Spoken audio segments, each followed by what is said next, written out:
पोड़पिठा पोड़पिठा हेउची आम ओडिशार पारंपरिक रेसिपी। एमिति तो पोड़पिठा बहुत प्रकार बना जाए, किंतु मु आज शेयर करी सहज स्वादिष्ट स्वास्थ्यकर एकदम नरम तुलतुलिया लाउ पोड़पिठा। तो ये देखंतु पोड़पिठा ऊपर केते सुंदर देखा होची। आउ ये पोड़पिठा काटिला बेले आपण माने देखिकी जानि पारुथिबे जे पोड़पिठा केते नरम बनिथिबो। आउ पोड़पिठार भितरर टेक्सचर देखंतु एकदम छेना परी कौन बनिची, पाटी रे पकेला मात्रे मिलै जिवो। एई भली परफेक्ट लाउ पोड़पिठा बनिया पई सबु छोट छोट टिप्स एंड ट्रिक्स शेयर करची परफेक्ट मेजरमेंट सहित। सेति वीडियो को संपूर्ण देखंतु। वीडियो भल लागिले लाइक करिवे, शेयर करिवे, चैनल रे नुआ थिले सब्सक्राइब करनेबे, फेसबुक पेज रे देखुतिले फॉलो तो निश्चय करिवे। नमस्कार, लता ओडिया किचन रे आपण समस्तंकु अनेक अनेक स्वागत। जे कोनोसी रेसिपी आपण बनातु ना काहेकि जदि मेजरमेंट परफेक्ट रहइबो ताले नो डाउट आपणकर रेसिपी भी परफेक्ट बनिबो। तो आज ये पोड़पिठा बनया पई आपण माने गोटे ग्लास हो, कप हो बा गिना हो सेट करंतु, जो थी कि चाउल मापिकी नेबे प्लस से बाकी सब जिनस को मापिकी नेबे, ताहाले पिठा परफेक्ट बनिबो। तो ये गोटे ग्लास सेट करची, आ से ग्लास रे मापिकी गोटे ग्लास नहींची घरे थिबा नॉर्मल अरुआ चाउल, जहा कि ग्राम्स रे 300 ग्राम रही। आपण माने एटी कम अधिका चाउल नहीं पारिबे। तो प्रथमे आम चाउल को 3 ରୁ 4 थर भलरे धोई नवा, आ तापरे एथिरे भल पानी देकी आको आम 3 ରୁ 4 घंटा बतुरिया छाड़वा। चाउल बतुरिला भितरे आम अलगा सब प्रिपेरेसन करनवा। तो जेहेतु लाउ पोड़पिठा बनाऊे से आमको लाउ निहाती दरकार। ये मुझे देखूँ नहीं गोटे किलोर फ्रेश कसी लाउ। आपन को मार्केट रे ये गोल आकार लाउ मिल जाव, लंबा आकार भी मिल जाव। जहाँ भी लाउ नियंतु किंतु एकदम कौलिया लाउ नापी चेष्टा करेंगे। चाउल मुझे 300 ग्राम, तो 300 ग्राम चाउल ये मु गोटे किलो लाउ नहीं। आपण मैंने 600-700 ग्राम लाउ नहीं पारे, किंतु लाउ टी अधिका नेले पिठा नरम बनिबो। तो ये मु फाड़ लाउ को काटिकी 4 खंड करनी, जो कि चोपा बाहर करने सुविधा हम। तो ये देखूँ मु नहीं लाउर मंजी एकदम कौन अच्छी, से मुझे लाउर मंजी को बाहर करी। जदि आपण मैंने नहीं लाउर मंजी टाण थी ताहले चामच साहाय्य मंजी को बाहर करने। मंजी रहीगले पिठार टेस्टा सेते भल आसबनी। तो एबे आमे लाउ गुड़ाक चोपा भल भाव बाहर करनवा। लाउर चोपा को बाहर कर सारा पर यही भाव में लाउ को गोटा धोई नवा, तापरे छोट छोट आकार काटी नवा। ठीक यही एबे आमे नवा गोटे प्रेशर कुकर, आउ सेथिरे आमे काटी रखिथिबा लाउ सबको देदबा। लाउ सिझिया पई आमे अल्प टिके पानी दबा। तो जो ग्लास रे मो चाउल को मापिकी नहीं, तो से सेम ग्लास रे मापिकी आधा ग्लास एठी मु नेछि पानी। बेसी पानी दरकार नहीं, लाउरु एमती रे बहुत पानी बाहरी थाए। आपण माने पानी रो मापटा को ध्यान रखंतु। तो आधा ग्लास पानी देकी कुकर लीड को कवर करिकी मीडियम फ्लेम रे 3टा हुइसेल आसला पर्यंत आको भल भाव में सिझेई नबा। 3टा हुइसेल आसला परे मो कुकर को ठंडा कर देथिली, और तापर एठी मो आपनको देखौची। देखंतु लाउ रे आमे अल्प पानी देथिले केते पानी बाहरची, आ लाउ केते बढ़िया भाव में सिझी जाइची। लाउ को जदि एई भली सिझेकी आपण पिठा बनेबे, आपणकर पिठार टेक्सचरटा बहुत बढ़िया आसीबो। आपण चाहिले लाउ को एई भली चामच रे मिक्स करि परिबे, नाइ तो मिक्सिंग जार रे अल्प अल्प लाउ को देकी आपण ग्राइंड करि परिबे। लाउरु बाहरिथिबा पानी को आपण माने फोपाड़िबेनी, लाउ पानी मिसेकी आपण माने ग्राइंड करिवे। जेतिकी पानी बाहरिथिबो सब गुडाक ग्राइंड करनेबे लाउ सहित। एठी हमर लाउ बटा एकदम रेडी। आको आमे साइड रे रखिबा, जिबा नेक्स्ट स्टेप को। एपटे हमर पाखापाखि 3 घंटा हो गलानी, आउ चाउल एठी बढ़िया भाव में बतुरी जाइची। पुणी थे चाउल को भल भाव में धोई नवा, आ पानी छाणी छाणी आमे चाउल को मिक्सिंग जार रे देदबा। एबे आमे चाउल को बाटिया पई पानी रो यूज करबा। तो जो ग्लास रे मु चाउल मापिकी नहीं, से सेम ग्लास रे आधा ग्लास नहीं पानी। आधा ग्लास पानी आमे लाउ सिझिला बेले देथिले, आउ आधा ग्लास पानी चाउल को बाटला बेले मु व्यवहार करची। टोटल गोटे ग्लास पानी यूज कली। पिठारे आहुरी बढ़िया टेस्ट आने पई एठी मु कोरा नडिया नहीं 2 बड़ चामच, जोटा कि बिल्कुल ऑप्शनल अच्छी, आपण चाहिले दे पारिबे न दे पारिबे।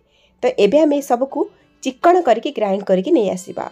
बाटला बेले बिल्कुल भी अत्यधिक पानी दे देबेनी, नहले चिकन होई कि चाउल बाटी ही पारिबनी। तो ये देखंतु बाटिकी नहीं आसी आ गोटे जगह को रखी नहीं। आ चाउल जेहेतु बहलिया अच्छी, आउ आधा ग्लास पानी से मिक्सिंग जार रे देकी से जार को भल भाव में धोईकी सेही पानी को आमे चाउल बटार देकी गोळेई नबा। प्रथमरु ए पर्यंत गोटे ग्लास अरुआ चाउलर पोड़पिठा बनिया पई मु 1.5 ग्लास पानीर व्यवहार करची। चाउल बटा को पानिया करिवार रीजन एया कि जेतले आमे जंतनटा बनेबा ना, आम जंतनटा लम्स हबनी, एकदम स्मूथ बनिबो। तो मु गोळेई नेइची, आको एबे साइड रे रखि देबा। एबे जीवा नेक्स्ट स्टेप को। एपटे देखंतु फ्लेम ऑन करके बसेछि गोटे कड़े गरम हो गला परे सेतरे गोटे चामच देछि गुआ घी गरम हो गला परे एठी मु काटी के रखिछि किछि ड्राई फ्रूट्स जोथिरे कि 2 बड़ चामच छोट छोट करी काटी रखिथिबा काजू नेछि, गोटे बड़ चामच कटा होइथिबा किसमिस आ एहा सहित 2 बड़ चामच नेछि छोट छोट करी काटी रखिथिबा कंचा चिना बादाम। आपण पाखरे जहाँ भी ड्राई फ्रूट्स अच्छी आपण एठी नै पारिबे, कम अधिया करके नै पारिबे, नाइ तो ड्राई फ्रूट्स एठी आपण माने स्किप करि पारिबे। मीडियम फ्लेम रे सब ड्राई फ्रूट्स को हल्का टिके कलर हला पर्यंत भाजी की प्लेट को बाहर कर नबा। तो एपटे देखंतु मु नेछि गोटे ग्लास गुंड गुड़। तो ए जो गुड़ 300 ग्राम रो अछि, जेतिकी मु चाउल नेइथिली ना सेतिकी नेइछि गुड़। तो मिठा टिके हेले पोड़पिठा खाइबा को भल लागे, आपण माने एठी गुड़ बदल रे चीनी भी नै पारिबे, किंतु पोड़पिठा गुड़ रे ही भल लागे। आ गुड़ कलर जहाँ थिबो आपणकर पिठार कलर मध्य से आसीबो। तो सेही जो कड़ी रे घी टिके हमर थिला ड्राई फ्रूट्स भाजिला परे से घी रे मोटी गुड़ को दे देछि, आउ 3-4 चामच पानी एठी दे देछि केवल गुड़ मेल्ट हवा पाई, बेसी पानी बिल्कुल भी देबेनी। एठी हमको गुड़ को पाग करिवार नहीं, केवल गुड़र गोटा अंश को हमको गोलेबार अछि। तो मीडियम फ्लेम रे आमे भल भाबरे गोलेई नबा गुड़ को। गुड़ मेल्ट हे गला परे बाटी रखिथिबा लाउ को एठी आमे ऐड करबा। गैस रो फ्लेम को आमे मीडियम हाई रे रखिबा आ ए सब जिंस को बढ़िया भाबरे गोलेई नबा। एठी आ गोटे कथा कहि रखुची, जदि आपण माने पानिया गुड़ नैथिबे ना एक्स्ट्रा पानी बिल्कुल भी देबेनी गुड़ रे, डायरेक्ट आपण लाउ पटारे गुड़ को पकेइबे। जंतणी रे बढ़िया बास्ना पाई तेजपत्र गोटे दे दबा। आउ एठी गोटे मसला बनेबा जोतरे कि आधा चामच रो गोलमरिच, आधा चामच रो पानमधुरी, 4-5टा गुजराती आउ 1.5 इंच रो अदा नेजी ताको आमे हेमदस्ता रे छेची नबा। ए सब पकेइले पोड़पिठा रे बढ़िया बास्ना आसीबो। तो एठी देखंतु माको बढ़िया भाबरे छेची नेइची। तो ए मसला छेचा को आमे बेथरे ऐड करबा और तापरे आमे दबा किछि कटा नडिया। एठी मु 2 बड़ चामच छोट छोट करी नडिया को काटी के नेइची। आपण चाहिले कोरा नडिया भी दे परिबे। आ स्वाद अनुसार लुण दे दबा। एठी मु आधा चामच लुण देइची आ गोळेई नबा।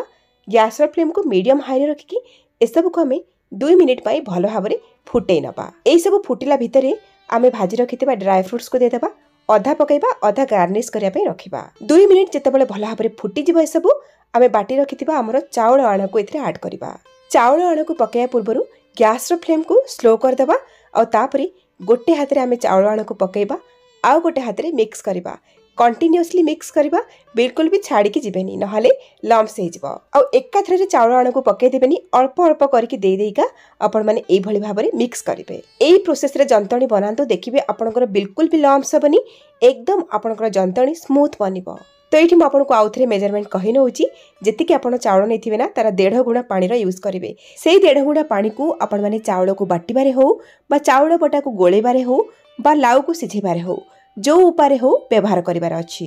एठी मु जंतणी को 7 ରୁ 8 मिनिट जंती साइलेनी। तो देखि परथु बिल्कुल भी लम्स नै, एकदम स्मूथ बनिची जंतणी।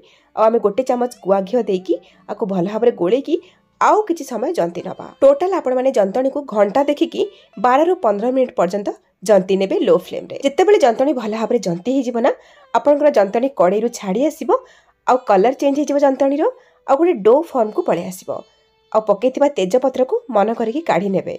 15 मिनिट पाई जंतणी को जंतिला परे चेक करबा, पानी हाथ हेकी ए भली जंतणी को हाथ लगेबे, हाथ रे बिल्कुल भी लागिबनी, जानिबे जंतणी हे गला। एबे आमे गैस रो फ्लेम को ऑफ करके आको साइड रे रखिबा। आज रे लाउ पोड़ पिठा को पोड़िया पई मु प्रेशर कुकर यूज करबी। सब बेले ध्यान रखिबे पोड़ पिठा को पोड़िया पई मोटा बासन बा भारी बासन रो यूज करिवे। से डेक्ची हो बा कड़े हो बा प्रेशर कुकर हो। पोड़ पिठा हमर अत्यधिक पोड़ी न जिया पई आ प्रेशर कुकर रु पिठा भल भाबरे बाहरी आसा पई एठी मु कदली पत्र रो यूज करची। कदली पत्र जगह रे आपण माने शाल पत्र नै पारिबे। आ जदि कदली पत्र नउछंदी कदली पत्र को टिके निया रे सेकी नियंतु, जोथि पई कि कदली पत्र सॉफ्ट हे जिवो। आपण माने कदली पत्र को ठीक भाबरे सेट कर पारिबे। कदली पत्र को सेट करके दे साला परे एबे हमें अल्प टिके घिया को लगे नबा पत्र ऊपर, जोथि पई कि पिठा हमर तळपटु एकदम क्रिस्पी हे कि पोड़ी हबो, पिठा रे भल बास्ना आसीबो आ पिठा भल भाबरे छाड़ी आसीबो। एबे हमें उषुम थिबा जंतणी को कुकर रे दे दबा। आ देखि परथुबे जंतणी केते कळिया बनिची। आ जंतणी जदि हार्ड बा सुखिला बनिबो ताहाले पिठा खाइबा को भल लागिबनी, पिठा भी टाण लागिबो। आ पिठा पोड़ी साला परे पिठा ऊपर क्राक आसीबो। जंतणी सब को दे साला परे हाथ रे टिके घिया लगेगी ए भले हल्का हल्का प्रेस करके हमें पिठा को सेट करि नबा, जोथि पई कि पिठा समान साइज रे बनिबो आ ऊपरटा चिकण देखा जिवो।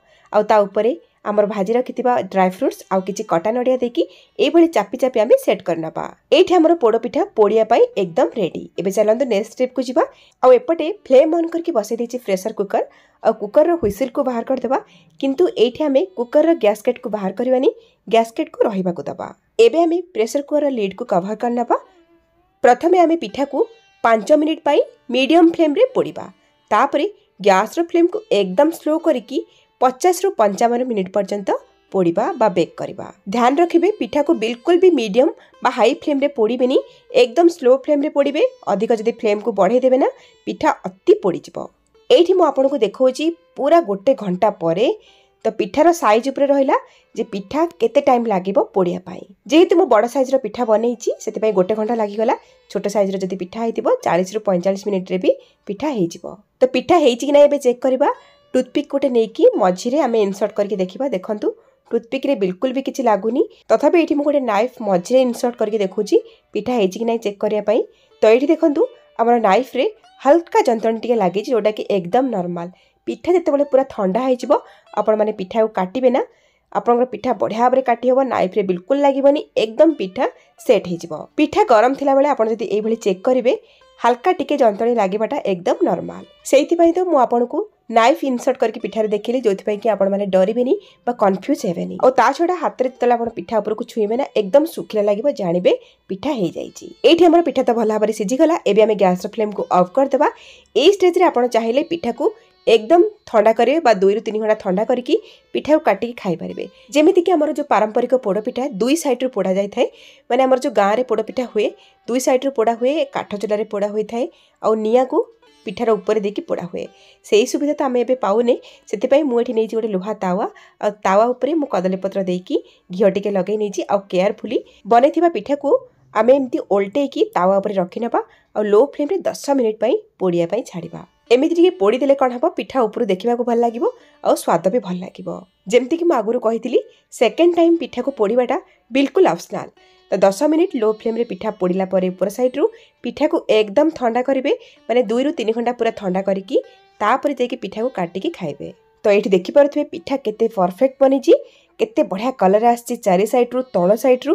पिठा अत्यधिक पोड़ी जाइनी, हल्का हल्का कलर आछि जोटा कि एकदम परफेक्ट। एबे भी मोर मन अछि छोटो थिला बेले गां रे जते बेले जेजेमा मोर राती रे पोड़ पिठा बनांती, सकाळु पिठा को काटंती, एकदम ठंडा हे जाइथिबो से बढ़िया से काटी हेथाए और टेस्ट भी बहुत बढ़िया लागे। आपण सेत पई पिठा को एकदम ठंडा करी काटिबे, देखिबे बढ़िया भाबरे काटी हेबा और परफेक्ट बनिबो। ताहले आपण माने वीडियो रे देथिबा सब टिप्स को फॉलो करंतु, पोड़ पिठा बनांतु। केमिति लागिला आपणक अनुभूति मो सहित शेयर करंतु। ताहले आज पई रहउची पुणी आसीबी आ गोटे नुवा रेसिपी नेकी। सेही पर्यंत रहिली, नमस्कार, बाय, जय जगन्नाथ।